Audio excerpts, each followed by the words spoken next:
O livro do profeta Naum. Esse pequeno livro profético é uma coleção de poemas anunciando a queda de um dos piores opressores de Israel, o antigo império da Assíria e a sua capital, Nínive. Os assírios surgiram como um dos primeiros grandes impérios do mundo e a sua expansão em Israel resultou na destruição total e exílio do Reino do Norte e suas tribos. Os exércitos assírios foram violentos e destrutivos, em uma escala que o mundo nunca tinha visto antes. E assim, Israel e os seus vizinhos estavam aguardando a queda da Assíria, que finalmente chegou no ano 612 a.C.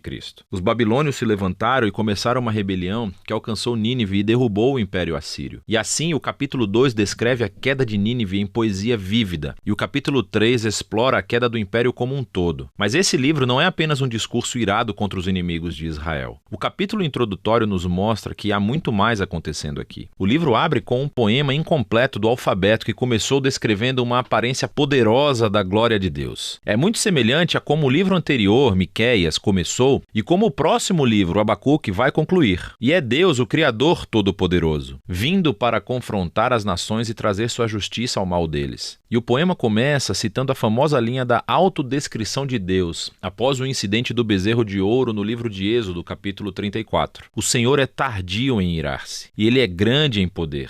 Ele não vai deixar o mal impune. E assim o resto do poema vai e volta, contrastando o destino das nações violentas e arrogantes com o destino do remanescente fiel de Deus. Quando Deus derruba todos os impérios arrogantes, Ele provê refúgio para aqueles que se humilham perante Ele. Ora, aqui está o que é realmente interessante. Você pensou que esse livro era apenas sobre a Assíria, mas Naum, na verdade, não menciona Nínive ou Assíria no capítulo 1. E quando ele descreve a queda dos bandidos, ele usa a linguagem de Isaías sobre a queda da Babilônia, que aconteceu muito mais tarde na história. E não apenas isso, Naum também descreve a queda dos inimigos como uma boa notícia para o remanescente do povo de Deus. É uma alusão direta às boas novas de Isaías sobre a queda da Babilônia. E assim, todos esses pequenos detalhes do capítulo 1 se juntam para criar um ponto-chave. Para Naum, a queda de Nínive está sendo apresentada como um exemplo, como uma imagem de como Deus atua na história em todas as épocas. Como Ele não permitirá que os impérios arrogantes ou violentos de nosso mundo durem para sempre. E assim, a mensagem de Naum é na verdade muito parecida com a de Daniel. A Assíria está em uma longa linha de impérios violentos ao longo da história. E o destino de Nínive é um memorial ao compromisso de Deus de derrubar os violentos e arrogantes de todas as épocas. Com essa perspectiva do capítulo de abertura, o livro retorna ao foco na Assíria. E assim, o capítulo 2 descreve a batalha de Nínive e a queda da cidade em estágios progressivos. Então, primeiro vemos a linha de frente dos soldados babilônicos. E então nós lemos sobre o ataque dos carros. E então o caos nas muralhas da cidade quando a cidade é violada. Depois o massacre do povo de Nínive e logo o saque da cidade. O capítulo 3 continua descrevendo os resultados da queda da cidade pelo império como um todo. Então Naum começa anunciando uma desgraça sobre a cidade cujos reis a construíram com o sangue dos inocentes. É uma imagem de como a injustiça foi construída no próprio sistema que fez a Assíria ter tanto sucesso. Mas a violência dele semeou as sementes da sua própria destruição. E assim a Assíria cairá diante da Babilônia. O livro conclui com uma provocação contra o rei caído da Assíria. Ele está ferido com uma ferida fatal, e dentre todas as nações que ele oprimiu uma vez, ninguém veio para ajudá-lo. Em vez disso, eles cantam e celebram a sua destruição. E é assim que o livro termina. Agora, esse é um livro sombrio, mas é importante ver como a mensagem de Naum aborda os trágicos e perpétuos ciclos de violência e opressão humanas em todas as épocas. A história humana está cheia de tribos e nações se elevando e usando a violência para pegar o que querem, resultando na morte de inocentes. E o livro de Naum usa a Assíria e a Babilônia como exemplos para nos dizer que Deus está entristecido e que se importa com a morte dos inocentes, e que a sua bondade e a sua justiça o obrigam a orquestrar a queda de nações opressoras, e o juízo de Deus sobre o mal é uma boa notícia, a menos, claro, que você seja a Síria. O que nos traz de volta para a conclusão do poema de abertura do capítulo 1, o que nos diz que o Senhor é bom e um refúgio no dia da aflição. Ele cuida daqueles que se refugiam nele. E assim, o pequeno livro de Naum convida todos os leitores a se humilharem diante da justiça de Deus e a confiar que, em seu tempo, ele derrubará os opressores de todo tempo e lugar.